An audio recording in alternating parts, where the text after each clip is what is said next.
ayudantes, son 60 personas, la mitad del curso. La mitad del curso ya está reprobado de entrada. No puede aprobar la gente que no está sudando la camiseta. Ahora, de los 60 que están asistiendo, ojalá aprueben los 60, pero las estadísticas nos dicen el 20%, así que rompamos esos porcentajes y que apruebe el 100% de los que están asistiendo a clases, ¿no? No solo asistiendo, porque estas clases también, entre comillas, no son suficientes. Tienen ustedes que hacer sus esquemas, tienen que hacer sus resúmenes, tienen que repetir como loros frente al espejo, dar clases a su silla y luego nuevamente escribir, ¿no? No solamente repetir, sino ya analizar. Bien, jóvenes, voy a empezar de la siguiente manera. ¿Cuál es el objeto de estudio? Objeto entre comillas. ¿Cuál es el objeto de estudio del médico? El cuerpo humano. Por ello que yo, cada clase que empiezo con mis guaguas en un curso regular, ¿qué es lo que hago? Dibujo el muñequito. Y enseguida, nuevamente, ¿cuáles son los compuestos? ¿Cuál es la composición química de estos compuestos? Entonces pongo orgánicos y los inorgánicos.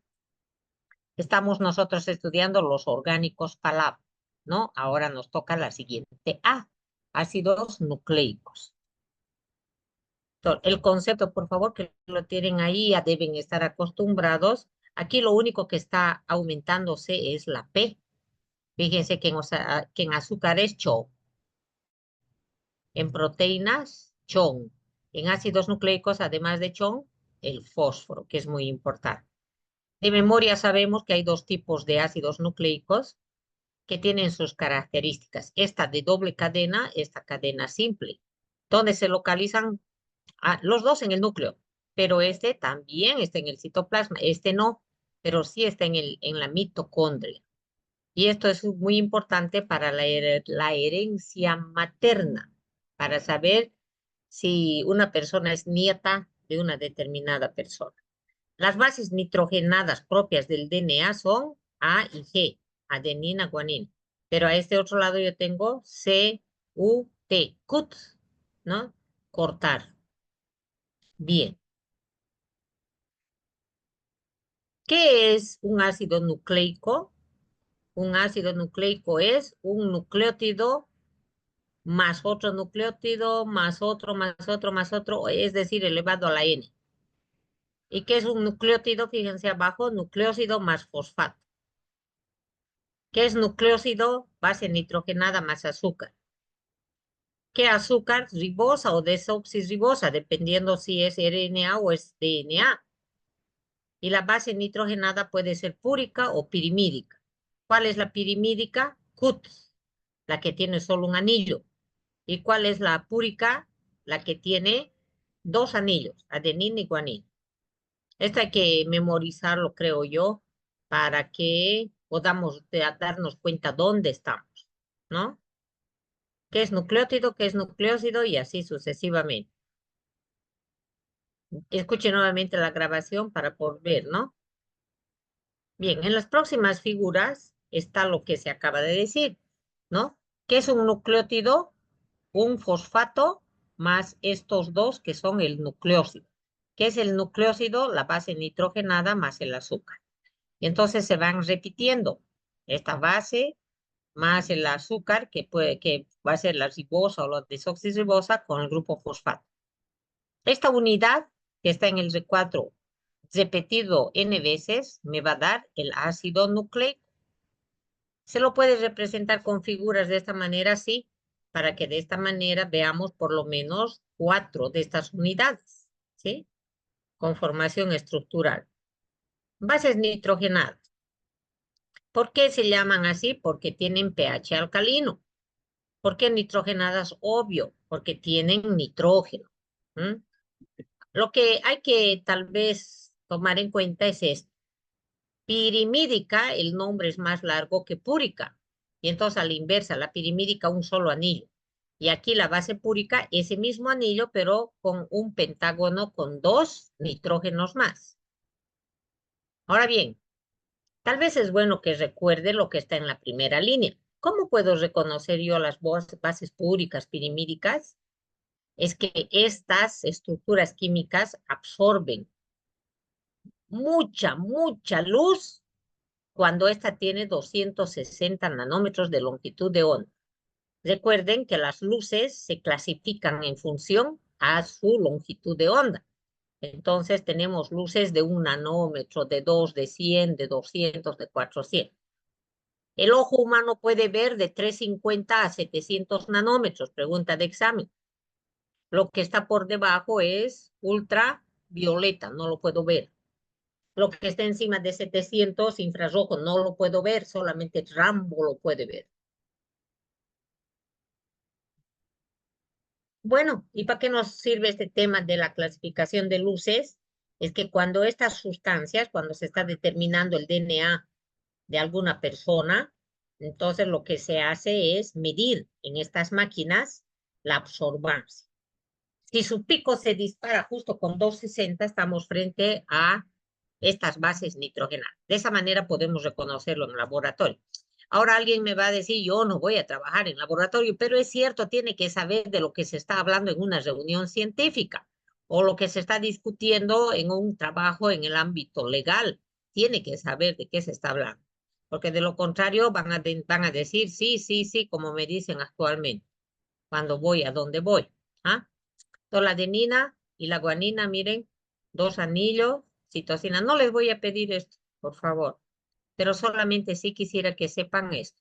Las bases púricas son adenina y guanina y tiene 2 anillos, y las pirimídicas CUT, un solo anillo. Hasta ahí, pero las estructuras no.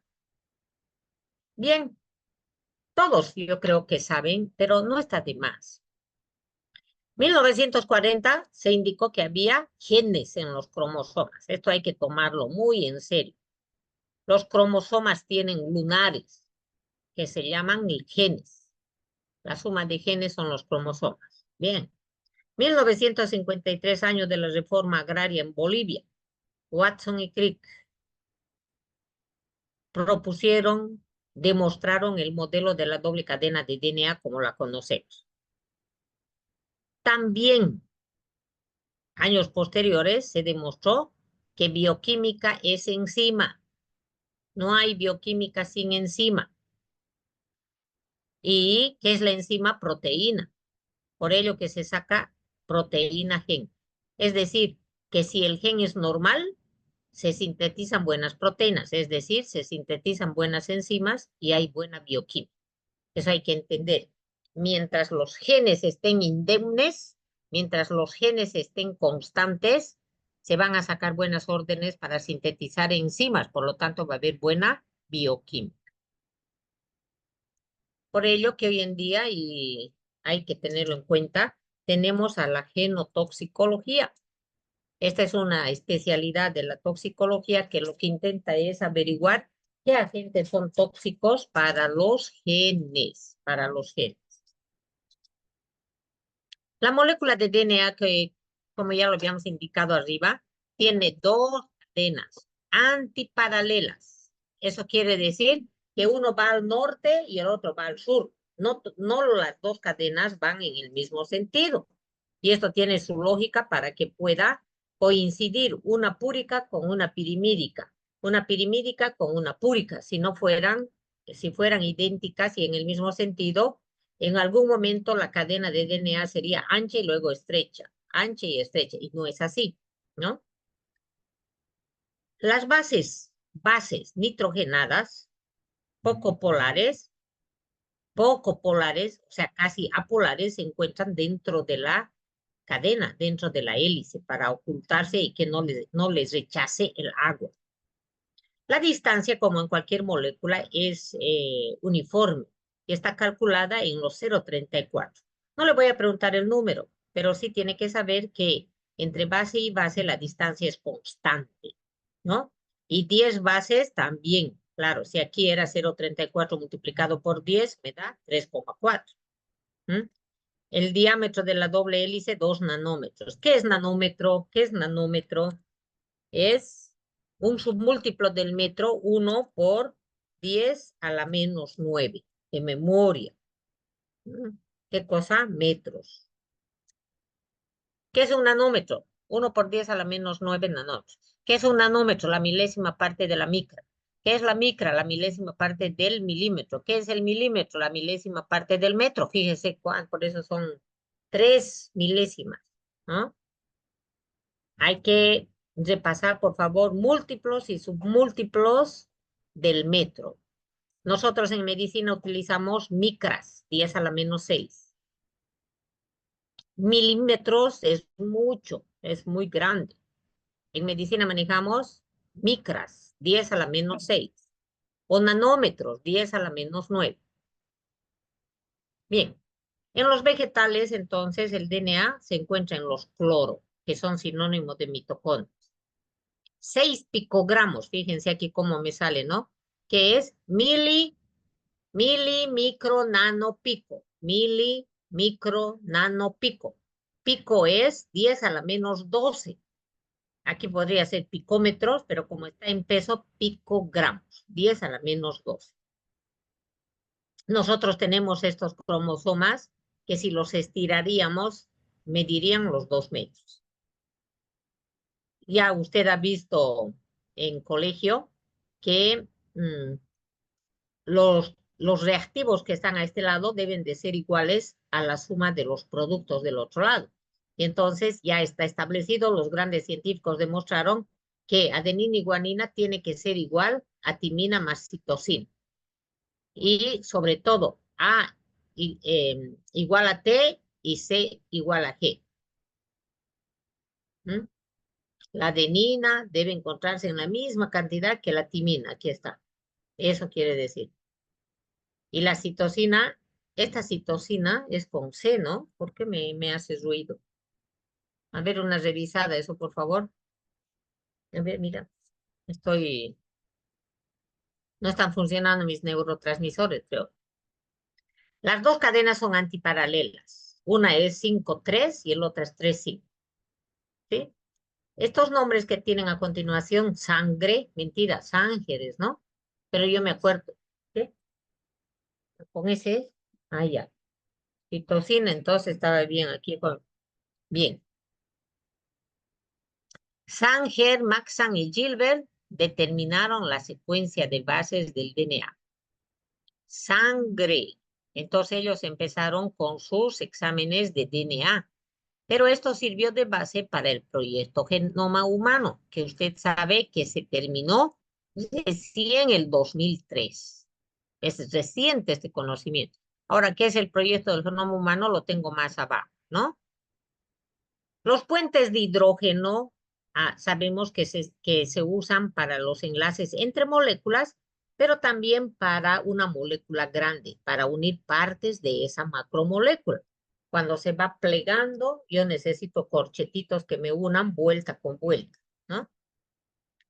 No nos debemos olvidar de estas fuerzas intermoleculares de Van der Waals entre las bases nitrogenadas o las interacciones hidrofóbicas, son otro tipo de enlaces. Entonces, esta es nuestra cadena y lo que quiero que adviertan aquí es lo siguiente. Miren, estas son las bases, púricas y pirimídicas. ¿Esta qué será? ¿Púrica o pirimídica? Púrica, ¿verdad? Ahora me he acordado que no puede hablar. Púrica porque es larga y una pirimídica. Ahora una pirimídica y una púrica. Una púrica, una pirimídica. ¿Sí? Un chiquito con un grande. 2 anillos con un anillo. Un anillo con 2 anillos. Como en proteínas existe este término de desnaturalización, que es un proceso mediante el cual el DNA pierde su configuración natural. Pero ¿y a mí qué me importa que se pierda su configuración, que no sea cuadrado como debe ser? Es que de ello depende su funcionamiento. Esto es lo que nos preocupa a nosotros. El hígado ya no tiene la misma forma en un alcohólico. Bueno, me importa que su hígado sea ahora un balón. Es que el problema es que ya no va a funcionar como hígado. Y entonces la síntesis de albúmina, la síntesis de los factores de coagulación no van a ser los normales. Y entonces la persona va a morir con hemorragia o va a morir por la presión que se va a ejercer debido al líquido acítico que se vaya formando o acumulando en su espacio peritoneal. Ahora bien, ¿cómo se puede desnaturalizar el DNA? ¿Cómo puede dejar de ser esa doble cadena? Por todos estos agentes que están viendo que son la amenaza de toda nuestra vida. ¿Qué cosa? Agentes físicos, agentes químicos y agentes biológicos. Toda la vida nuestras células están atacadas, están amenazadas. ¿Por quiénes? Por agentes físicos, químicos y biológicos. Su paciente va a llegar con los síntomas de haber sufrido injurias por agentes o físico o químico o biológico. Eso es lo que hay que observar. ¿Cuáles son químicos? Todo químico. Físico, radiaciones. Radiaciones colorimétricas, calorimétricas, magnéticas, están aquí. Sonoras. El ruido puede desnaturalizar el DNA, sí, por eso tenemos valores normales, tenemos normativas de la alcaldía, de medio ambiente, que no puede haber mucho ruido. Y los biológicos, las enzimas. Ahora ahí hay que distinguir endo y exo. Las endo son las que atacan las cadenas de adentro y las exo las que están en los extremos. ¿Qué otro agente es frecuente? El calor. ¿Qué es calor? Radiación. Y la urea también puede desnaturalizar. Entonces, aquí hay un esquema, miren, desnaturalización de la cadena de DNA. Con altas temperaturas se separan las dos cadenas. Luego, ¿qué va a pasar? Se van a romper los puentes de hidrógeno y las cadenas sueltas van a servir como modelo, como molde, para que se pueda hacer la otra cadena gracias a la PCR, PCR, polimerasa en cadena, cadena de la polimerasa. Bien, de cómo yo sé en laboratorio que se desnaturalizó, porque una de las características es que se van a ver más coloreadas, mucho más color, cuando se les esté haciendo incidir esta luz que ya habíamos mencionado hace 10 minutos. A ver. Es decir, que cuando el DNA es normal, natural, nativo, absorbe 260, pero cuando está desnaturalizado, muchísimo más va a absorber la misma luz. Se absorbía 200, ahora va a absorber 400, pero con esa longitud de onda. También se desnaturaliza entre 80 y 100. ¿Mm? Se requiere mayor temperatura cuanto más tengan guanina y citosina. Se va a necesitar más temperatura. Todo esto es importante para que se sepa que en laboratorio se trabaja con un glóbulo blanco, por ejemplo, para tomar su ácido nucleico y que queremos romper las dos cadenas. Entonces se puede utilizar el calor o también la urea u otros reactivos, ¿no? Esto de ¿para qué se desnaturaliza? En nuestro cuerpo existe la desnaturalización normal cuando la célula va a entrar en su ciclo celular, cuando va a entrar a su mitosis o a la meiosis, dependiendo si es una célula somática o es una célula sexual. Entonces, la desnaturalización fisiológicamente pasa en nuestro cuerpo para que se rompan las dos cadenas y cada cadena empiece a sintetizar la otra parte de la cadena y en total van a aparecer 4 cadenas. Pero en laboratorio, nosotros utilizamos eso para determinar el DNA de un papá, ¿sí? O también cuando yo quiero averiguar si en este alimento o en este medicamento hay restos de DNA de algún bacterio que esté contaminando. Entonces es importante resaltar. Durante mucho tiempo se fabricaron los medicamentos, los sueros, las ampollas, los inyectables, como deben de fabricarse. Y una vez que se administraba al paciente con todas las medidas que deben de hacerse, los pacientes inmediatamente presentaban fiebre, malestar. Y entonces la pregunta era, pero es que estaba bien y solamente se le administró esta ampolla y de pronto se puso mal. Y entonces ahí surgieron las ideas, las dudas. Hay algo en esa ampolla que está actuando como pirógeno endógeno y está elevando la temperatura del paciente. Entonces, para eso sirve esto, joven. Entonces, se toma esas ampollas, se lleva al laboratorio y se empieza con los procesos para multiplicar el pedazo de ácido nucleico que pudiera tener la ampolla.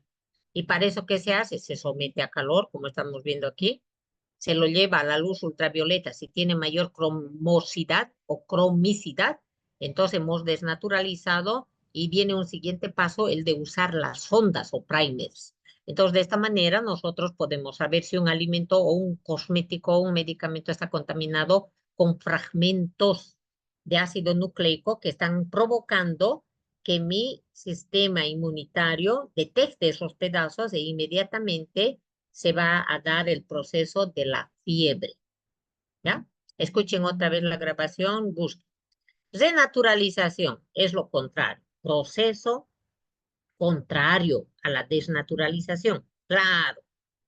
A ver, en nuestro cuerpo se da la desnaturalización, se separa la hebra A de la B y luego tienen que nuevamente unirse cuando se han duplicado, cuando se han fotocopiado. Miren la imagen, por favor.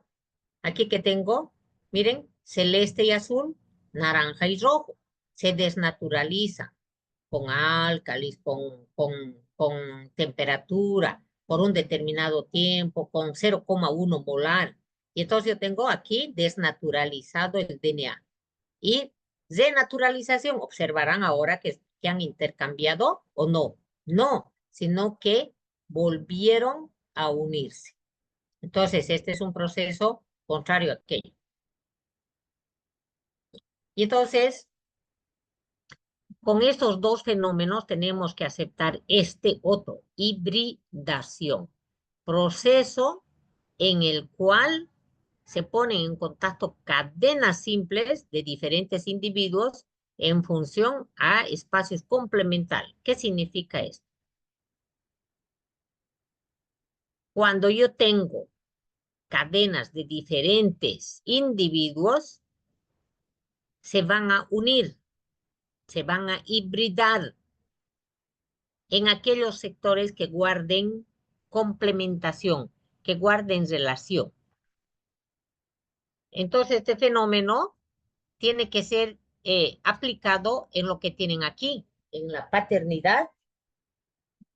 Dile que me llame en una hora y media, está en clase. Bien, entonces estos fenómenos tenemos que tenerlo en cuenta para los casos de determinación de la paternidad, ¿no? Por ejemplo, cuando se desnaturaliza el DNA del papá y del presunto hijo, o al revés, del hijo y del presunto padre, entonces se van a unir. Si es hijo de su padre, se van a unir, se van a hibridar. Por ello tiene esto aplicación en la paternidad, pero también cuando hay accidentes aéreos. Yo no sé este pedazo de pie de quién es, entonces busca en el banco de DNA, se desnaturaliza, se hibrida y luego se renaturaliza. Y de esta manera se puede saber este pedazo de pie es de Oscar Jiménez, ¿no? Se utilizan las famosas sondas, aquí están, o también se llaman primers, que puede pronunciarse como primers. Entonces vean esto, jóvenes, como aquí. Yo tengo esta sonda anaranjada, la azul, se hibridiza aquí, se está desnaturalizando, mejor dicho, se desnaturalizan, se abren y ya luego se van a hibridar, se van a meter, ¿sí? ¿Y dónde se van a meter? Donde tengan, donde sea la llave y la cerradura, donde pueda haber coincidencia. ¿Mm? ¿Qué es la cromatina? Todo el complejo, el conjunto de ácido nucleico y proteínas. Esta cromatina, como ustedes saben, se hace mucho más visible en la mitosis, en la división celular, específicamente en la metafase, es decir, cuando los cromosomas llegan a la línea del ecuador. En estas proteínas hay que destacar a las histonas, que son las proteínas de relleno, que sobre todo tienen estos aminoácidos, arginina y lisina. arginina de pH alcalino y la lisina, que es un aminoácido esencial. Estos grupos de aminoácidos libres tienen carga eléctrica positiva y atraen a los negativos. Ayer había hablado de esto de las proteínas. Las clases de histonas son H1, H2 hasta el 4. DNA circular. El DNA es doble cadena antiparalela en el humano, pero en las bacterias es circular. ¿Sí? Bacteriano. Ahora, ¿qué son plásmidos? Son pedazos, son fragmentos de DNA bacteriano que están ahí en el medio ambiente de forma independiente. Y cuando se da la oportunidad, este azul se va a meter aquí en medio del rojo. Y ahí le va a decir aquí a esta bacteria roja, ahora vas a cantar, porque yo antes cantaba. Es mejor con el ejemplo. Yo era resistente a la penicilina, ahora tú serás resistente a la penicilina. En esto consiste la resistencia, ¿no? Plásmidos, fragmentos que se duplican y tienen información para algo extra, como por ejemplo ser resistente. DNA mitocondrial. Entonces yo tengo aquí mi DNA, doble cadena, pero es circular. No son, no son, no son escaleras. Esa es la diferencia de este DNA mitocondrial que solamente se va a transmitir de mamá y aquel. De la tatarabuela a la abuela, a la madre, a la hija, a la nieta. Por ello que a través de estos conocimientos que son recientes, se ha publicado, miren, 1987 en esta revista Eva la Negra. Gracias al estudio del DNA mitocondrial de las personas, se ha podido determinar que la primera mujer en la faz de la Tierra era negra, negra, negra, africana, con labios gordos. Por favor, lean esto más, ¿no? ¿Por qué no tiene el hombre de su abuela el DNA? Porque cuando el espermatozoide entra en el óvulo, solamente entra la cabeza del espermatozoide y queda afuera las mitocondrias que estaban en el flagelo del espermatozoide. Por eso que no tiene, el hijo y la hija no van a tener DNA del mitocondrial del papá. Genoma. ¿A qué se llama genoma? A la totalidad del DNA. Todo esto ya lo sabemos. ¿Quién determina el sexo? El hombre.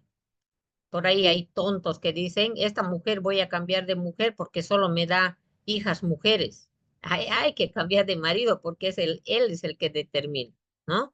Cuidado que caigamos en esa trampa. RNA, el otro ácido nucleico, una sola cadena, les había puesto en la tabla, y tiene ribosa en vez de desoxirribosa y uracilo en vez de timina. No tiene timina el RNA. Se clasifica en el ribosomal, que es el 80%. Este llega a los ribosomas y le dice, oye, sácame fotocopias de esto que te traigo desde el DNA. 15% de transferencia y 5% mensajero. Ahí está el mensajero. Y lleva el el mensajero, para ensamblar aminoácidos. Y estos dibujitos, por favor, los pueden, ojalá los vean, ¿no? Con detenimiento. Entonces, ¿qué es lo que yo tengo aquí? Miren, yo tengo mi RNA de transferencia. Está transfiriendo, ¿qué cosa? Aminoácidos. Aminoácidos. RNA de transferencia. Entonces, la alanina va a ir pegándose de acuerdo a lo que diga el mensajero. Y entonces se van a ir tejiendo, fíjense, se van a ir tejiendo. Adenina, no sé, citosina, qué información traerá, ¿sí? El RNA mensajero va a llegar al ribosoma y el ribosoma empieza a descodificar el mensaje y empieza a pedirle ayuda al de transferencia. Pásame la roja, pásame la negra, ahora tiene que ser azul y va saliendo la cadena de péptidos. Siguen creciendo. Entonces estas cadenas de polipéptidos salen del ribosoma y se van a dirigir aquí al frente donde está el aparato de Golgi. En el aparato de Golgi se ensambla esta cadena con otra y me sale la proteína A, la proteína B, la proteína C. Muy bonito, ¿no? Entonces aquí también tengo otra forma de representar. Mm, aquí hay los términos de codón, anticodón. Codón son el grupo de aminoácidos que se repiten. Valina, valina, histidina, triptófano, valina, histidina, triptófano, valina, histidina, se van repitiendo, me estoy inventando. Eso se llama codón. Y anticodón con lo que no se va a llevar. De esta manera se hace el control de calidad para que no se repitan y no salgan eh, las cadenas de proteínas con mala información. Bien, las diferencias del RNA, del DNA, que ya lo habíamos indicado en la tabla al empezar la clase. Tiene doble cadena, tiene una sola cadena. Su azúcar es desoxi y esta es ribosa. Esas son las diferencias. Después que habíamos dicho que el DNA tiene timina, pero este no tiene, sino tiene uracilo. Uracilo. Las diferencias. Este cuadrito me gusta porque cuando llega el momento de que se sinteticen proteínas, el DNA, ¿qué hace? Replica, se desnaturaliza, saca un pedazo de información, lo fotocopia, otra vez se renaturaliza y se lo manda al RNA mensajero. Y llega al RNA de transferencia, al RNA del ribosoma, para que se sinteticen proteínas o polipéptidos.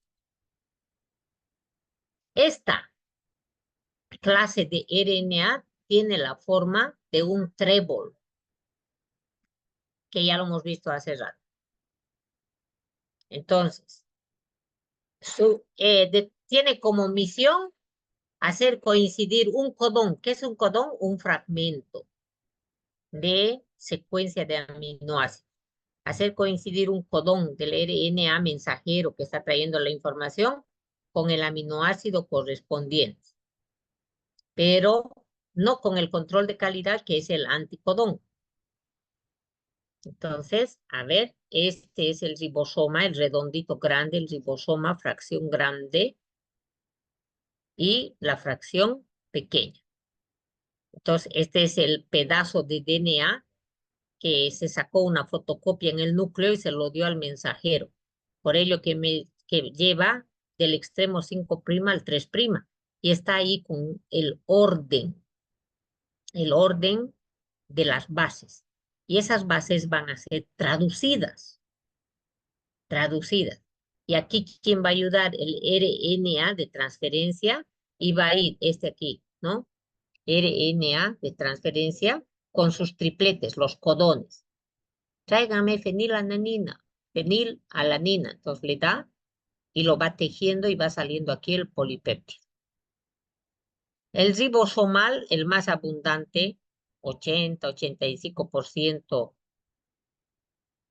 Entonces, este puede separarse con 80 unidades Sedberg. Esto es sinónimo de revoluciones por minuto. Las unidades Sedberg es parecido, no es lo mismo, a decir revoluciones por minuto. ¿Mm? Entonces, se puede separar en esos fragmentos. Esta gráfica me gusta porque nos representa aquí el RNA mensajero que trae una fotocopia del orden de las bases nitrogenadas, ¿no? Por ejemplo, aquí el amarillo está con uracil. Y en este RNA ribosomal que está dentro del ribosoma, Este es el que va a descodificar. ¿Qué es lo que quiere decir el rojo, el azul?